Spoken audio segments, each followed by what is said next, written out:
Richmond, Terrence James, USMC, primary specialty, MCMAP instructor. What's that? McMap. Maybe he's a navigator? Why don't you Google that, Jess? What was it again? MSC? MAP. Let me restart this Wi-Fi. Chief, he's here. Was on active duty during Iraq, but did not himself serve overseas. Never deployed. So no combat experience. None. You hang back? Got you, Chief. Chief? I'm glad you're back. That Wi-Fi up yet? It's coming. Marine Corps Martial Arts Program. What? MCMAP. Combat system combines hand-to-hand, close quarters. We both know you never left the base. Checking up on me. What were you, motor pool? No, put him for infantry, but they found a use for me stateside. Oh. I think he's on the Wikipedia page. One mind, any weapon. Calling any units on patrol. Yep. Chief! You want to honor that deal, or do I gotta transition to Put some E? distance between you. Let's not do that. Hey! Let go and move back. Okay.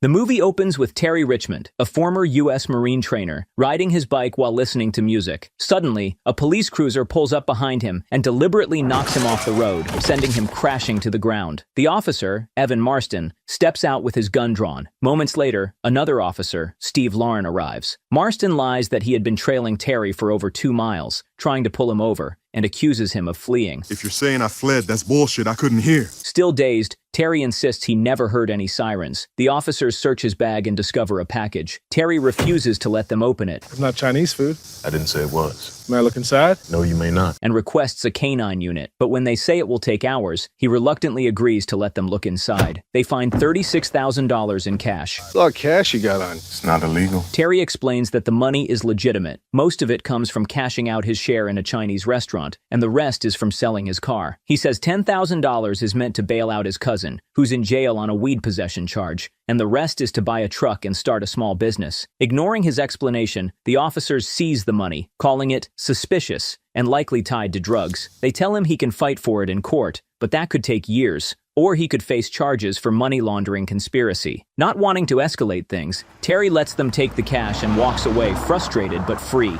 Determined to bail out his cousin, Terry heads to the courthouse, where he meets Elliot, a court secretary. When Terry hands him only the seizure receipt, Elliot bluntly tells him it's useless. Without the actual money, there's no way to post bail. And to make things worse, all inmates are about to be transferred to a state facility because the local prison is under renovation. Elliot ends his shift and leaves, much to Terry's frustration. Just then, a young clerk and aspiring lawyer named Summer arrives. So you sure they took all your money? I mean, I got what's in my wallet. And then offers to help Terry. At a local diner, Summer explains the grim reality. Under civil asset forfeiture laws, cops can seize money on mere suspicion of drug ties, and it can take a year or more to fight it in court. She warns him that the police captain has allies everywhere and suggests they leave when a cop enters the diner. Before parting, she takes down Terry's cousin's details. Terry explains his cousin can't be transferred to a state facility because, years earlier, he testified against a powerful criminal boss. If he ends up in state prison, he'll be a marked man. Summer urges Terry to find more money fast to post bail before the transfer. Desperate, Terry calls his former business partner at the Chinese restaurant, Mr. Liu, the one he had cashed out his share from, asking for another $10,000. Mr. Liu agrees to send the money by mail, which is the only option in town.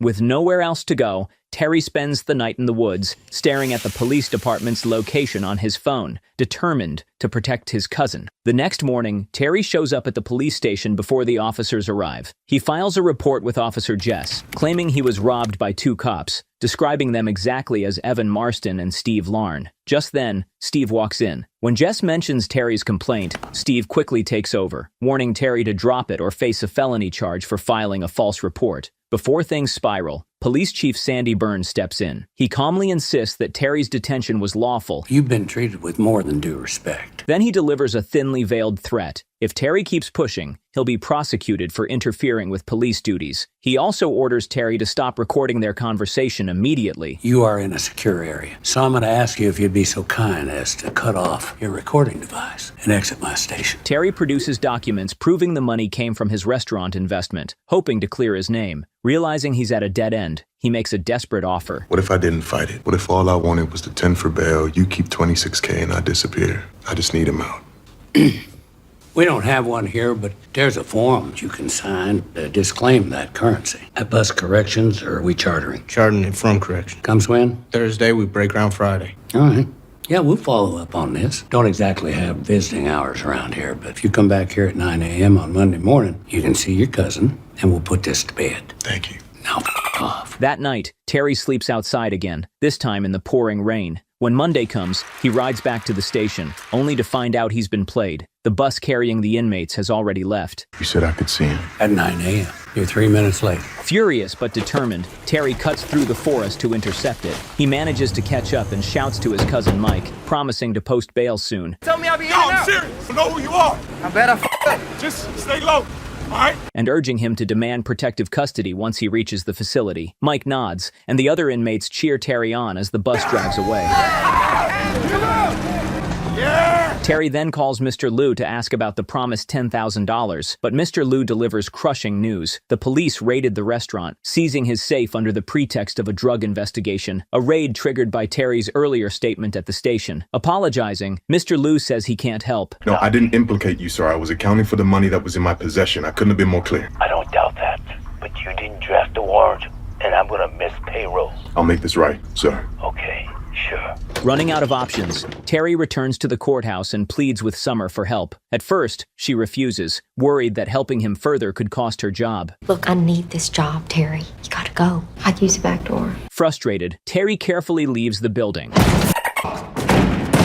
But Summer chases after him with new information. Sorry, it's too many lurkers. Judge walked in on me going over Mike's You're file. Yeah, thanks. He's fine. She's discovered something off about Mike's case. Misdemeanor charges usually don't keep someone locked up this long, and bail amounts are rarely that high. She explains that there are only 2 ways to free Mike: a court order or paying the bail. Realistically, bail is their only option. She promises to prepare the paperwork, but Terry has to find the money within 24 hours. Back at the station, Officer Steve goes through Terry's file. It says Terry was an MCMAP instructor in the Marines, but has no deployment or combat history. Chief Sandy breathes a sigh of relief, assuming Terry is harmless, and asks Jess to look up what MCMAP means, but the Wi-Fi is slow. While she's trying to fix it, she spots Terry arriving outside and alerts the chief. Sandy grabs his gun, saying he'll deal with Terry personally. Outside, Terry reminds the chief of their deal. He gets back $10,000 and everything is settled. Sandy scoffs, warning him not to make demands. You do not stand in my station in front of my officers and set terms. Well, I wasn't aware it was a pissing contest. Come on now. He says the only reason Terry isn't locked up yet is because they don't have a working jail. Calmly, Terry tells him he's backed him into a corner, and now he'll have to act differently. Inside, Jess finally pulls up the info. MCMAP stands for Marine Corps Martial Arts Program. They realize Terry was a Marine combat trainer, skilled in hand-to-hand fighting and weapons. Call in any units on patrol. Yep. Steve immediately pulls his gun, warning Sandy to keep his distance, but it's too late. When Sandy tries to draw his weapon, Terry snatches it away and unloads it in seconds. Steve rushes out with his gun raised, but Terry is already holding Sandy as a shield. In a quick move, he disarms Steve with a Kimura lock.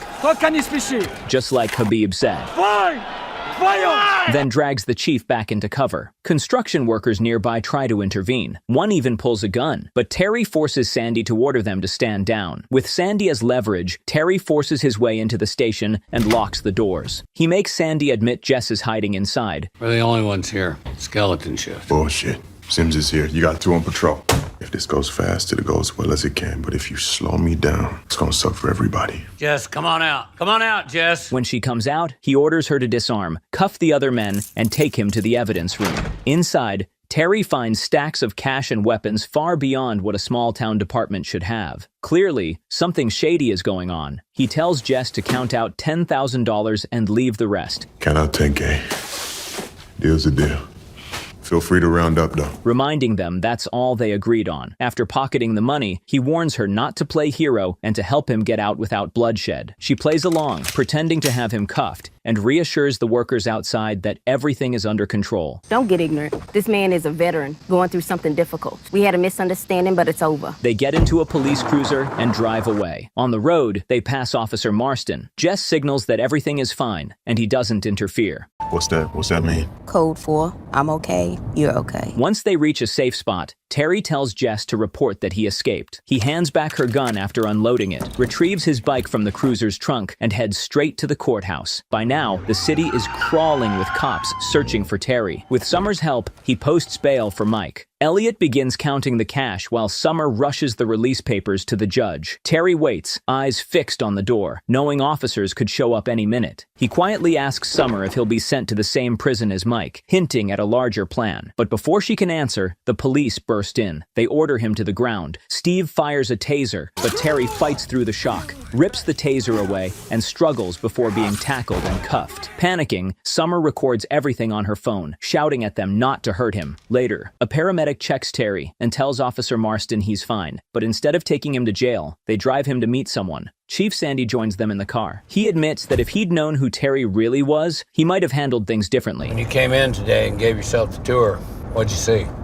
Not sure how I'm supposed to answer that. You can be frank. Terry reveals he saw the piles of cash and weapons in their storage room. The chief casually shrugs it off, explaining that their department never got proper funding. That cash is our operating budget for the next 2 quarters, if that. All of it legally seized, all of it going back into the community. So they started selling weapons, first to other departments, then to whoever paid. Over time, it turned into a lucrative underground industry. The car stops at a hospital. Sandy throws Terry's remaining $26,000 on the ground and orders his handcuffs removed. He explains that Mike was attacked and stabbed in prison and is being flown in for emergency treatment. Furious, Terry reminds him he'd warned this would happen.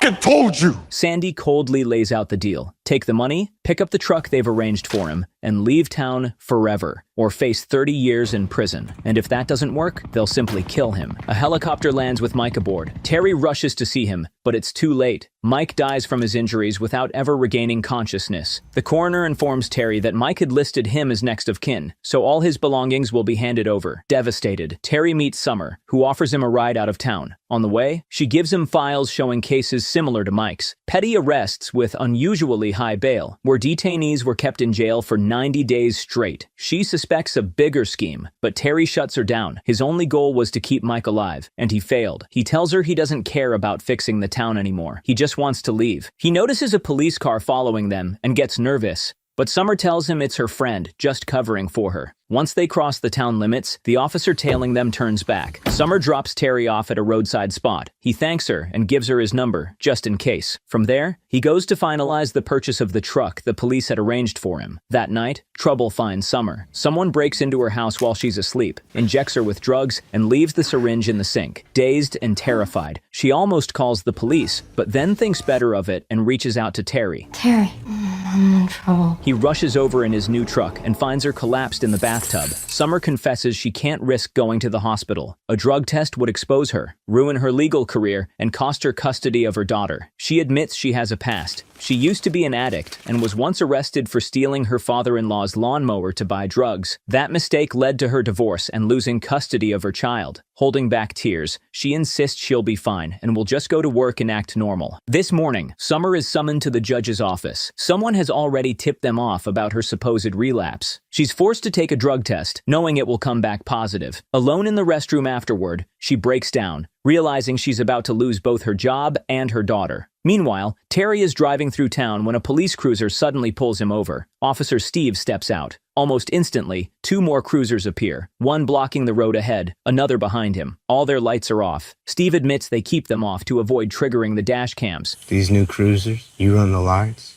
the dash cam starts recording. He demands to know why Terry is still in town after Chief Sandy warned him to leave. Terry explains he's helping a friend in trouble and will be leaving soon. Steve makes it clear they can frame him however they want. Plenty of people saw him storm the police station. Then Steve plants a gun on him. Terry ducks, taking a bullet in the back but managing to wrestle the gun away. He tasers Steve, knocking him unconscious. The other 2 officers rush forward with guns drawn, but Terry grabs his keys, jumps into his truck, and speeds into the forest. Bullets tear through the vehicle, but he narrowly escapes. Elsewhere, Summer stands outside her daughter's school, quietly watching the little girl play with her friends. When the teachers spot her, they remind her she isn't allowed there. Heartbroken, she watches from a distance, until a police car suddenly pulls up. At the same time, Terry hides hides his truck under a bridge and continues on foot. He calls Summer, who tells him an officer friend visited her, warning that she needs to stay away from Terry and leave the city immediately. Terry asks her to grab her car and drive to a location he'll text her. Later, they meet up at Terry's former workplace, the Chinese restaurant. There, Summer finds Mr. Liu tending to Terry, removing bullet fragments from his back and bandaging the wounds. You should be at a hospital. Look who's talking. This is different. Terry explains that Mr. Liu was a field medic during the Korean War, so this wasn't a difficult procedure for him. Oh, thank you for your service, sir.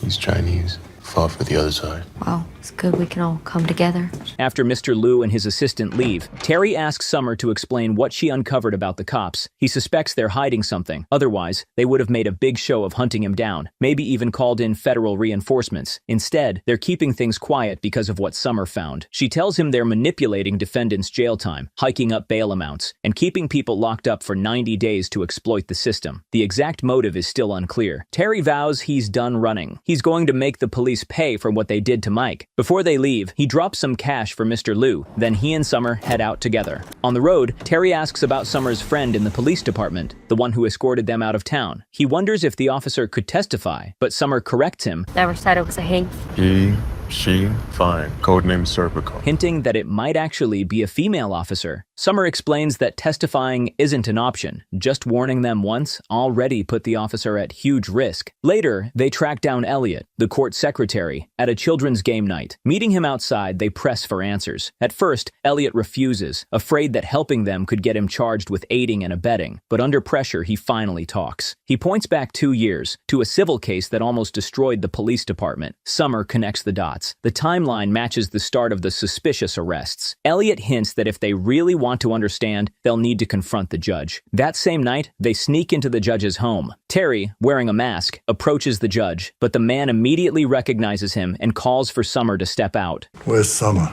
I was gonna ask you. Elliot called. Calmly, he explains that ordering her drug test was actually his way of protecting her. He feared the police might do something worse. When Summer asks about the civil case, the judge reveals the truth. An illegal search led to a man's death, and the lawsuit nearly bankrupted the town. In response, the city tried to shut down Chief Sandy Byrne's department, but the police found their own funding through illegal forfeitures. The judge explains the pattern. Misdemeanor defendants are liabilities. They're mistreated during arrest, so the cops keep them jailed for 90 days, just long enough for dash cam footage to auto-delete. That way, there's no evidence left that could put the department in legal jeopardy. Summer realizes the basement of the courthouse must hold the archived hard drives, including the footage from Mike's arrest. Before they leave, they discover the judge has overdosed on his wife's pills. Hey, how many did you take? They call 911 and watch from a distance as paramedics rush him away. That night, Terry and Summer break into the courthouse basement, but cops are already there. They hide in the shadows as officers set fire to the basement. Thinking fast, Summer douses the flames with coconut milk before they reach the archive room.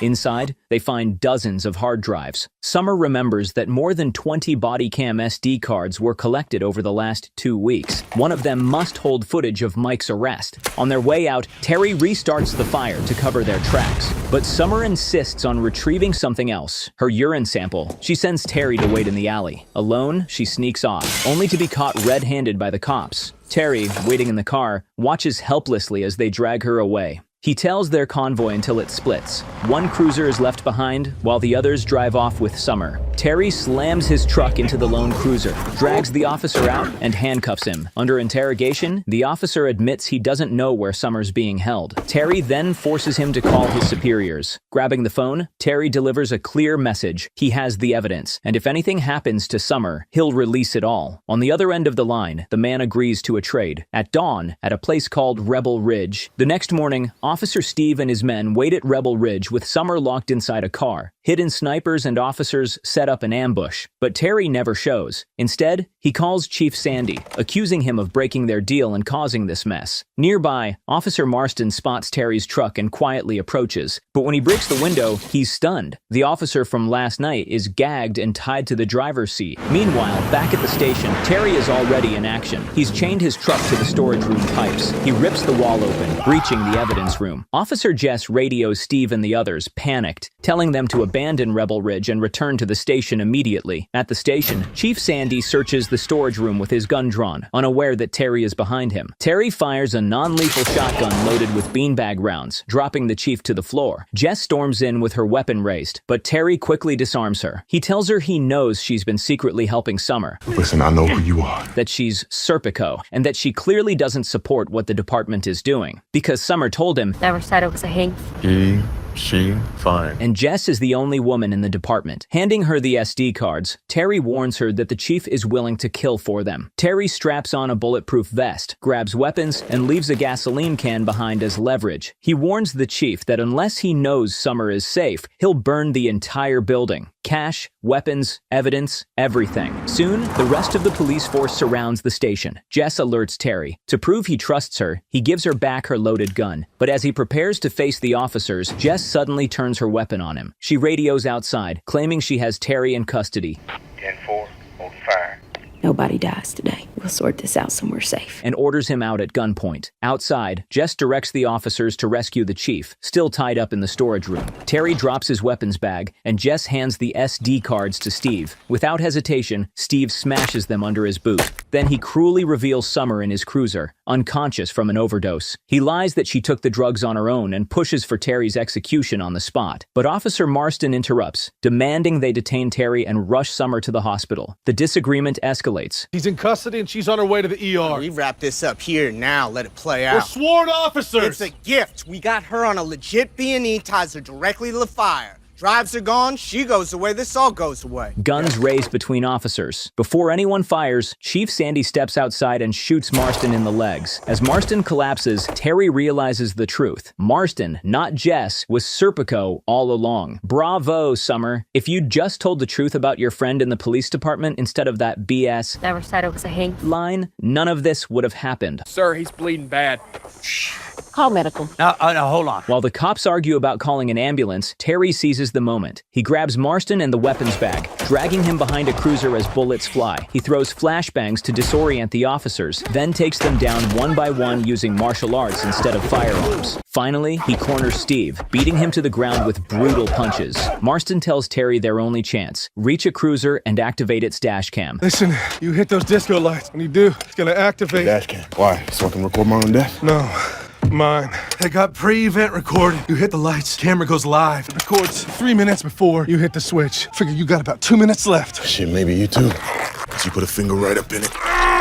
Terry fights his way to Steve's cruiser, switches on the lights, and the camera immediately records the chief firing at him. On the road back, Marston explains how to give Summer the antidote to counter the overdose. But before they can escape, Steve clings to the cruiser, trying to pull Terry out. To make matters worse, one tire's been blown, slowing them down. Just then, Summer regains consciousness. Seeing Steve hanging onto the window, she shoves him off, freeing them for the moment. You got the chief shoot me on camera, but the recording needs to survive. If you got a bail, the DVR is in the trunk. He's not gonna bail. Oh, they're on us. The police chief and the remaining officers close in, ready to ram them off the road. But at the last second, realizing how far they've gone under their chief's leadership, Jess switches sides. She speeds past Terry's cruiser and slams into the chief's car, sending him crashing off the road. Before the others can continue the chase, Jess radios the entire station, reporting that an officer is wounded and that they'll be escorting Terry and the others to the hospital. The pursuing officers fall in line and escort them to the hospital. With sirens leading the way, Terry finally reaches the hospital. He rushes Summer into the emergency room, then runs back to retrieve the dash cam. Clutching it tightly, he waits anxiously in the hospital lobby.